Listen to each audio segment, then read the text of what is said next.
Baik, bismillahirrahmanirrahim. Assalamualaikum warahmatullahi wabarakatuh. Selamat malam, selamat berbahagia untuk rekan-rekan guru sekalian.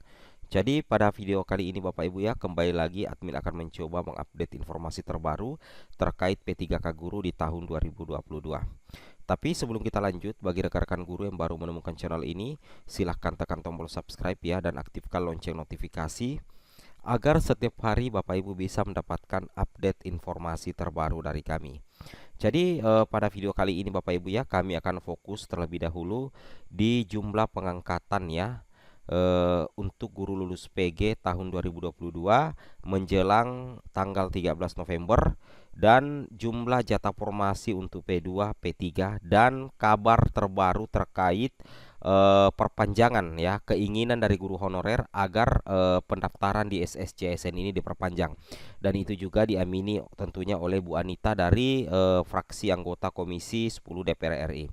Oke, baik Bapak Ibu ya. Jadi di sini pada video kali ini akan ada dua berita terbaru untuk Bapak Ibu. Kita langsung saja to the point ke slide yang kami sudah buat. Di sini Bapak Ibu bisa perhatikan sendiri ya, bahwasanya untuk P3K Guru di tahun 2022, Prof Nunuk ini sudah menjelaskan ya, dari 319.618 formasi final ya untuk guru ASN P3K tahun 2022 ini sudah dibagi-bagi Bapak Ibu ya, sudah dibagi 4.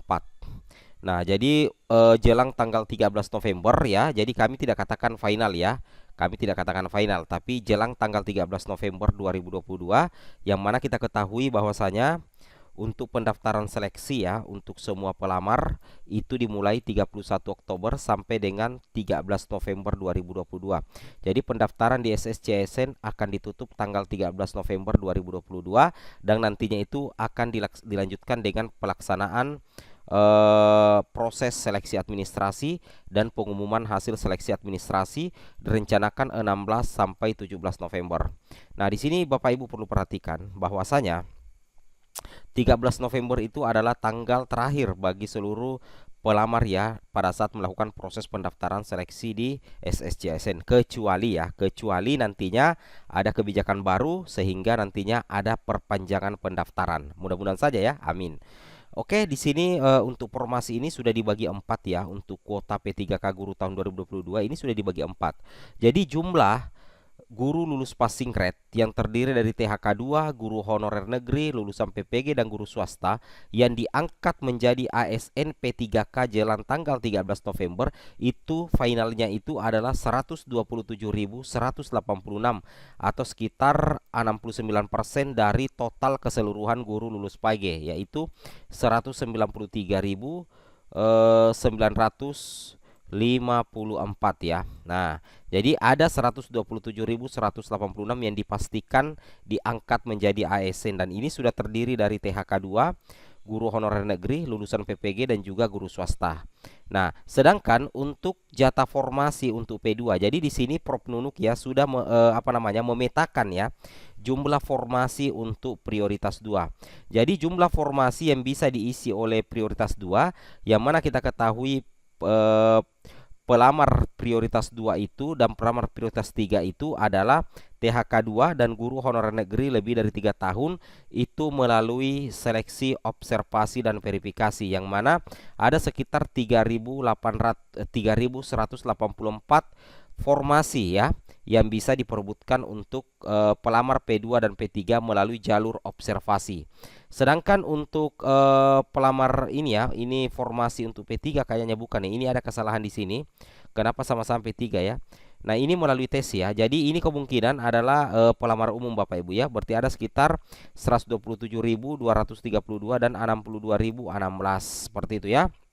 Jadi inti dari pembahasan Prof Nunuk di sini bahwasanya nantinya itu eh, penempatan P1 itu tidak akan menggeser guru honorer lain yang sudah ada di sekolah. Kemudian kedua adalah P1 yang tidak mendapatkan formasi itu diberikan kesempatan melalui pemilihan formasi yang masih kosong dengan menggunakan mata pelajaran jabatan lainnya ya. Jadi di sini nanti peta linearitas itu berlaku. Berarti kemungkinan besar itu menggunakan turun prioritas. Kemudian info ketiga adalah formasi kosen sama sekali tidak ada guru honorernya. Itu untuk formasi P3 dan untuk pelamar umum. Nah, rencananya sebenarnya untuk penutupan pendaftaran di SSC ASN itu direncanakan tersisa 2 hari lagi, yaitu tanggal 13 November 2022. Tetapi eh, anggota Komisi 10 DPR RI Bu Anita meminta kepada pemerintah untuk memberikan perpanjangan Bapak Ibu ya, memberikan perpanjangan pendaftaran di SSC ASN tentunya. Kemudian di sini kita bisa lihat ya artikel terbaru ya dari Kemendikbud. Di sini Bapak Ibu bisa perhatikan ya. Nah, di sini Bapak Ibu bisa perhatikan dari jpnn.com ya. Di sini dikatakan ya dari informasi terbaru bahwasanya untuk pendaftaran P3K 2022 harus diperpanjang ya. Jangan korbankan honorer K2 lagi.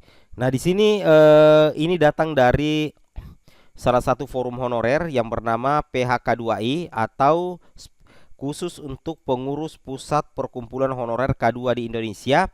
Eko Mardiono mengatakan pendaftaran P3K 2022 harus diperpanjang ya, harus diperpanjang.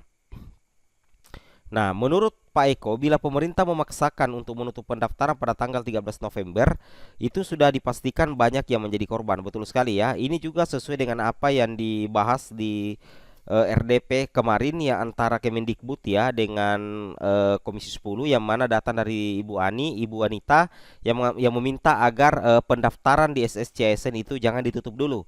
Dalam hal ini minta diperpanjang. Dan ini juga sejalan dengan apa yang diminta oleh pengurus pusat ya perkumpulan honorer K2. Nah, di sini mau tutup bagaimana? Ini banyak guru honor K2 yang tidak bisa mendaftar sampai hari ini. Betul sekali ya. Jadi banyak ya, bahkan ada yang juga yang bertanya kepada admin ya, bagaimana solusinya ini?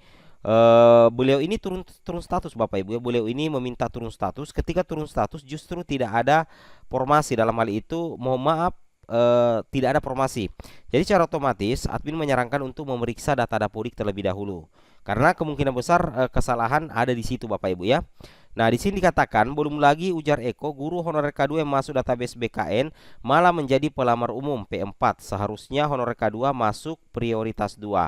Nah, jika menjadi P4 ya, jika menjadi P4, otomatis honorer K2 harus bersaing dengan pelamar umum yang rata-rata guru muda dan memiliki sertifikat pendidik. Ya, betul sekali Bapak Ibu ya. Jadi kalau misalkan pelamar prioritas ya turun status ke terjun payung ke pelamar umum, maka secara otomatis akan berhadapan dengan pelamar yang rata-rata usianya lebih muda dan tentunya banyak memiliki sertifikat pendidik.